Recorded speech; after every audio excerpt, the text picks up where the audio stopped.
जी friends, अस्सलाम वालेकुम। अच्छा फ्रेंड्स, आप डिफरेंट जगहों पे इंडस्ट्री में जाते हैं और डिफरेंट मीटिंग्स में आपको इंटरेक्शन डॉक्यूमेंट से आपका बहुत ज़्यादा रहता है। आप कहीं पे चले जाएं, किसी भी लेवल पे चले जाएं, स्कूल चले जाएं, कॉलेज में चले जाएं, यूनिवर्सिटीज़ में चले जाएं, आप किसी लीगली एक्टिविटी में चले जाएं, आपका डॉक्यूमेंट से इंटरेक्शन बहुत ज़्यादा रहता है। तो बेसिकली डॉक्यूमेंट क्या है? आज हम इस वीडियो में यही देखेंगे कि डॉक्यूमेंट है क्या और डॉक्यूमेंट कंट्रोल क्या चीज़ है। ये दो बड़ी इंपॉर्टेंट चीज़ें, हमारा ज़्यादा फोकस रहेगा, आपको पता है, फार्मास्यूटिकल इंडस्ट्री के हवाले से, कि डॉक्यूमेंट क्या है और डॉक्यूमेंट कंट्रोल क्या चीज़ है, इसका वाकई प्रोसेस क्या है। इसी चीज़ों को हम आज की वीडियो में डिस्कस करेंगे। आगे चलने से पहले आप देख रहे हैं मेरा चैनल वॉइस ऑफ कियानी और मैं सफदर खान कियानी। चैनल पर न्यू है, चैनल को लाजमी सब्सक्राइब कीजिए, बेल आइकन को भी क्लिक कीजिए ताकि टेक्निकल वीडियोस आप तक पहुंचती रहे। अच्छा फ्रेंड, जब भी हम डॉक्यूमेंट की बात करेंगे फार्मा इंडस्ट्री के हवाले से, तो याद रखिए डॉक्यूमेंट उस चीज़ को कहा जाएगा जिसका डेटा, जिसका कंटेंट ट्रस्टवर्दी हो। यानी जो यूज़र उसे यूज़ कर रहा है उसको उस चीज़ पे ट्रस्ट होना चाहिए, जो मैं डॉक्यूमेंट यूज़ कर रहा हूँ वो एक्यूरेट है, नंबर वन। नंबर दो, डॉक्यूमेंट का लेटेस्ट वर्जन होना चाहिए, उसमें एक रिवाइज सिस्टम होना चाहिए। यानी जो आप यूज़ करें डॉक्यूमेंट वो लेटेस्ट हो, अपडेटेड हो, करंट सिनेरियो। यानी कोई भी आप एसओपी की फॉर्म में अगर एक्टिविटी कर रहे हैं, कोई ऑपरेशनल एक्टिविटीज कर रहे हैं जिसकी भी एसओपी है, ये सारे डॉक्यूमेंट का पार्ट है। तो जितनी भी एसओपीज भी अगर आप यूज करते हैं तो वो लेटेस्ट और वर्जन होना चाहिए, कंट्रोल होना चाहिए, बाकायदा एक प्रॉपर चैनल हो आपके पास डॉक्यूमेंट का, तो उसे हम डॉक्यूमेंट कहते हैं। एक्यूरेट डॉक्यूमेंट यानी रिवाइज्ड सिस्टम हो, जो रिवीजन उसका अपडेटेड हो और लेटेस्ट हो, उसे हम डॉक्यूमेंट कहते हैं। इसी को अगर आगे थोड़ा और डिफाइन करें कि डॉक्यूमेंट कंट्रोल क्या है, बात आ जाती है डॉक्यूमेंट कंट्रोल पर, क्योंकि डॉक्यूमेंट वही है जो इजीली यूजेबल हो और ट्रस्टवर्दी उसका डेटा हो। यानी जो यूजर उसे यूज कर रहा है वो इस चीज से सेटिस्फाइड हो कि जो मैं डॉक्यूमेंट यूज कर रहा हूँ वो रिलायबल है। अच्छा, डॉक्यूमेंट कंट्रोल क्या है? देखिए, डॉक्यूमेंट कंट्रोल बेसिकली एक बड़ा एक सिस्टम है, मैनेजमेंट है। इंडस्ट्री में इसकी बहुत ज़्यादा इंपॉर्टेंट है डॉक्यूमेंट कंट्रोल की। डॉक्यूमेंट कंट्रोल आपको सिखाता है, आपको बताता है कि किस तरीके से आपके पास जो आप डॉक्यूमेंट यूज़ कर रहे हैं वो किस प्रोसेस से गुजरना चाहिए। डॉक्यूमेंट कंट्रोल एक प्रोसेस है जिसके तहत आपका डॉक्यूमेंट कंट्रोल होता है। यानी कंट्रोल, डॉक्यूमेंट को कंट्रोल करने का एक प्रोसेस है। यानी उसमें डॉक्यूमेंट कंट्रोल आपको बताता है कि जो भी आपका डॉक्यूमेंट आप यूज़ कर रहे हैं उस पर बाकायदा एक रिटर्न डेट होनी चाहिए, उस पर मैंशन हो कि इस डॉक्यूमेंट को किसने प्रिपेयर किया है, उस पर मेंशन हो कि इस डॉक्यूमेंट को किसने रिव्यू किया है, उस पर मेंशन होना चाहिए कि इस डॉक्यूमेंट को किसने चेक किया है, उस पर मेंशन हो इस डॉक्यूमेंट को कब रिलीज किया गया है, इस डॉक्यूमेंट को कब इंट्रोड्यूस किया गया है और डॉक्यूमेंट कब अगेन रिवाइज होगा।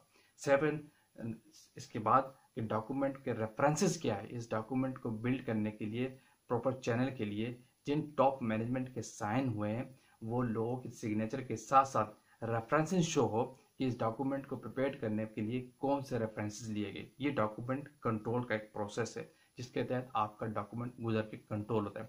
इसी प्रोसेस को हम कहते हैं डॉक्यूमेंट कंट्रोल। जब कोई डॉक्यूमेंट आपका इस कंट्रोल प्रोसेस से गुजरता है, इट मीन्स कि वो डॉक्यूमेंट ट्रस्टवर्दी हो जाता है, वो डॉक्यूमेंट रिलायबल होता है। ये डॉक्यूमेंट कंट्रोल का जो प्रोसेस है, ये किसी भी ऑर्गेनाइजेशन में, याद रखिएगा, चाहे वो फार्मास्यूटिकल इंडस्ट्री हो, कोई और अदर इंडस्ट्री हो, ये आपकी कंपनी के रिस्क मैनेजमेंट को कंट्रोल करता है। यानी अगर किसी इंडस्ट्री में कोई जितना भी रिस्क फैक्टर है उसको मिनिमाइज करता है अगर आपका डॉक्यूमेंट ट्रस्टवर्दी है, अगर आपका डॉक्यूमेंट कंट्रोल प्रोसेस से गुजर के आया। क्यों? जो भी डॉक्यूमेंट आपका कंट्रोल प्रोसेस से गुजर के आता है, याद रखिएगा उसमें रिस्क के और कंपनी के जो रिस्क फैक्टर होते हैं उसको मिनिमाइज कर देता है। लॉस होने के, कंपनी में बड़े बड़े मिसहैप्स होने के चांसेस को कम करता है अगर आपका डॉक्यूमेंट कंट्रोल है। क्यों? जब डॉक्यूमेंट कंट्रोल होता है तो डेफिनेटली उसके साथ, उसके अंदर जो चीज़ें होती है, उसमें जो कंटेंट होता है, उसको जो इंस्ट्रक्शंस होती है, वो एक प्रॉपर चैनल से गुजरती है, उसको उनको रिव्यू किया जाता है, उसमें सेफ्टी मेजर्स मेंशन होते हैं, वो सारी प्रिकॉशनरी मेंशन होती है जो किसी भी ऑर्गेनाइजेशन के रिस्क फैक्टर को कम करती है। लेकिन अगर आपका कोई डॉक्यूमेंट कंट्रोल प्रोसेस से नहीं गुजरता और फिर आप उसको यूज़ करते हैं, उसमें रिस्क फैक्टर 110% होता है, क्योंकि आपको नहीं पता होता है कि उसमें जो डॉक्यूमेंट के अंदर उसका कंटेंट है वो रिलायबल है या नहीं है, उसको किसी ने चेक किया है कि नहीं, क्योंकि अनकंट्रोल्ड डॉक्यूमेंट आपकी इंडस्ट्री के लिए बहुत बड़ा रिस्क क्रिएट करता है।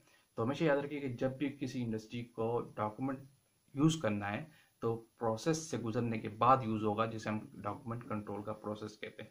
क्लियर? यानी डॉक्यूमेंट कंट्रोल का प्रोसेस क्या है, जिसके तहत आपका डॉक्यूमेंट एक रिव्यू सिस्टम के तहत, एक प्रोसेस के तहत, एक सारी डेट्स के साथ, तमाम मैनेजमेंट जो आपको उसको चेक करती है उस पर मेंशन होते हैं कि किन किन लोगों ने इसको चेक किया और किस प्रोसेस को उतारा, और एक इसकी बाकायदा एक डिस्ट्रीब्यूशन लिस्ट होती है जिसमें मेंशन होता है कि डॉक्यूमेंट किन किन लोगों को इसके पास एक्सेस है, कंट्रोल कॉपी कहाँ होती है, यूजर किस कॉपी को यूज करता है, और कौन कौन लोग होते हैं जो इनको कंट्रोल, इसको सारे इसके रिस्क को चेक करके, इसके सारे कंटेंट को चेक करके इसको रिलीज करते हैं।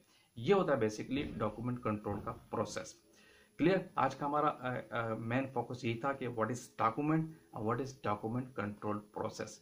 होपफुली कि आपको ये कॉन्सेप्ट क्लियर होगा, क्योंकि बड़ा इंपॉर्टेंट चीज़ है डॉक्यूमेंटेशन, इतनी इंपॉर्टेंट है। अगर फार्मास्यूटिकल के हवाले से बात करते हैं तो ये किसी भी इंडस्ट्री का रिस्क को बहुत कम कर देता है अगर आपका डॉक्यूमेंट स्ट्रॉन्ग है। जितना आपका डॉक्यूमेंट स्ट्रॉन्ग होता है आपकी कंपनी को उतना ज़्यादा बिल्ड करता है। तो वीडियो को यहाँ क्लोज करते हैं, आते किसी और टेक्निकल बात के साथ, किसी और टेक्निकल डॉक्यूमेंट के साथ। उस वक्त के लिए इजाज़त। Thank you for watching. अल्लाह हाफिज़।